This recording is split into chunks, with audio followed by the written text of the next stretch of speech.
Bismillahirrahmanirrahim. Assalamualaikum warahmatullahi wabarakatuh.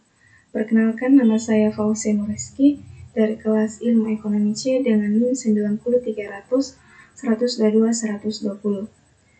Baik, saya membuat video ini untuk memenuhi mata kuliah Statistik Ekonomi Lanjutan dengan dosen pengempu atas nama Ibu Asra Mulyana, SE, MSI.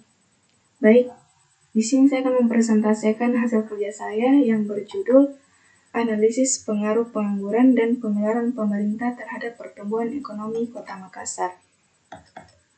Baik, langsung saja kita masuk pada teori pertama, yaitu teori pengangguran.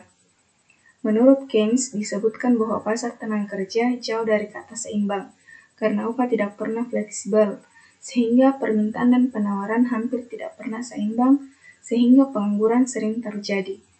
Menurut Keynes, pengangguran bisa terjadi secara terus-menerus. Poin kedua yaitu macam-macam pengangguran. Yang pertama yaitu pengangguran siklus, yang kedua pengangguran friksional, dan yang ketiga pengangguran struktural. Baik, kita memasuki teori yang kedua yaitu teori pengeluaran pemerintah. Pengeluaran pemerintah dalam arti real dapat dipakai sebagai indikator besarnya kegiatan pemerintah yang dibiayai oleh pengeluaran pemerintah. Semakin besar dan banyaknya kegiatan pemerintah, semakin besar pula pengeluaran yang bersangkutan. Poin yang kedua yaitu jenis-jenis pengeluaran. Pengeluaran yang pertama yaitu pengeluaran rutin dan yang kedua itu pengeluaran pembangunan. Baik, kita memasuki teori yang ketiga yaitu pertumbuhan ekonomi. Pertumbuhan ekonomi atau economic growth adalah proses kenaikan output per kapita dalam jangka panjang. Pertumbuhan ekonomi terjadi apabila ada kecenderungan output per kapita untuk naik yang bersumber dari kekuatan yang berada dalam perekonomian itu sendiri, bukan berasal dari luar atau bersifat sementara.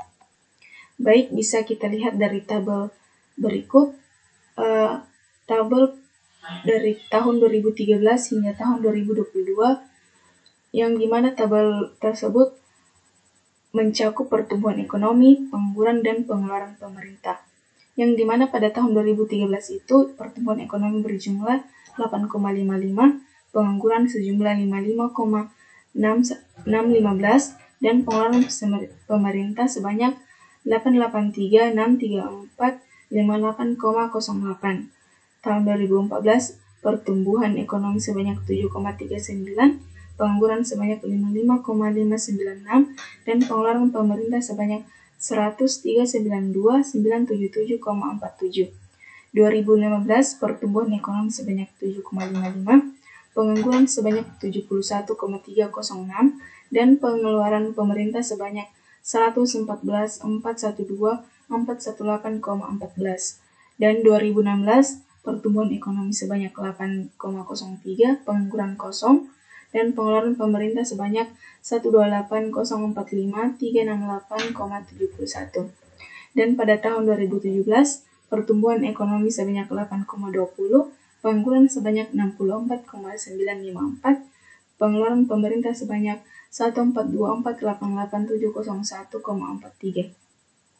Pada tahun 2018, pertumbuhan ekonomi sebanyak 8,42, pengangguran sebanyak 80,636, dan pengeluaran pemerintah sebanyak 160,207,659,28. Pada tahun 2019, pertumbuhan ekonomi sebanyak 8,79, pengangguran 0,68,445, dan pengeluaran pemerintah sebanyak 178,480,057,22. Pada tahun 2020, pertumbuhan ekonomi sebanyak -1,27, pengangguran sebanyak 110,833, dan pengeluaran pemerintah sebanyak 178,332,992,77. Tahun 2021, pertumbuhan ekonomi sebanyak 4,47, pengangguran sebanyak 95,596, pengeluaran pemerintah sebanyak 190,318,065,29. Dan pada tahun 2022, pertumbuhan ekonomi sebanyak 5,40, pengangguran sebanyak 86,267, dan pengeluaran pemerintah sebanyak 208,935,792,29. Dan hasil regresi, kita masuki hasil regresi yaitu di mana Y, nilai dari Y sebanyak 6,553, X1 sebanyak 68,92, X2 sebanyak 148,997, sigma X1 pangkat 2 sebanyak 263,616, dan sigma X2 pangkat 2 sebanyak 45,993, sigma X1Y sebanyak 522,726, dan sigma X2Y sebanyak 2,514,516, sigma X1X2 sebanyak 2,690,328, dan yang terakhir sigma XY2 sebanyak 2,382,689, menghasilkan B1 sebanyak 1,425 dan B2 sebanyak 0,043, alfa sebanyak min 91,662. Dan bisa kita lihat pada tabel ANOVA berikut, yang dimana jumlah kuadrat pada regresi X1, X2 sebanyak 853,059, derajat bebas sebanyak 2, rata-rata kuadrat sebanyak 426,529.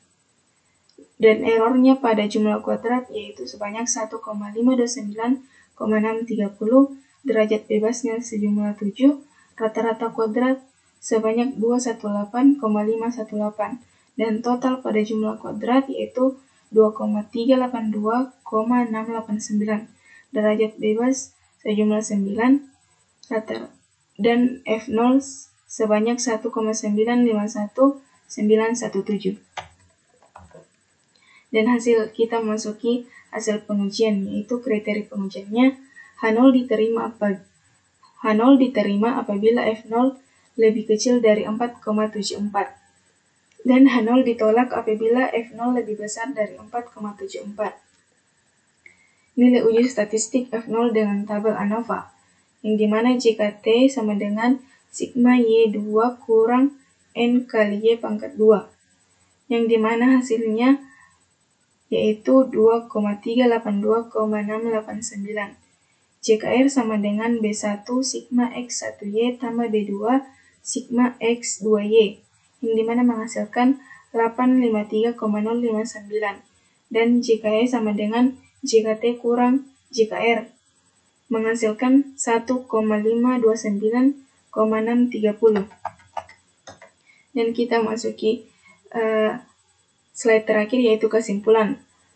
Karena F0 sama dengan 1,959,51,917 lebih besar dari F 0,05 kali 2 kali 7 sama dengan 4,74, maka H0 ditolak. Jadi ada pengaruh nyata dari variabel pengangguran X1 dan pengeluaran pemerintah X2 terhadap pertumbuhan ekonomi. Sekian dan terima kasih. Assalamualaikum warahmatullahi wabarakatuh.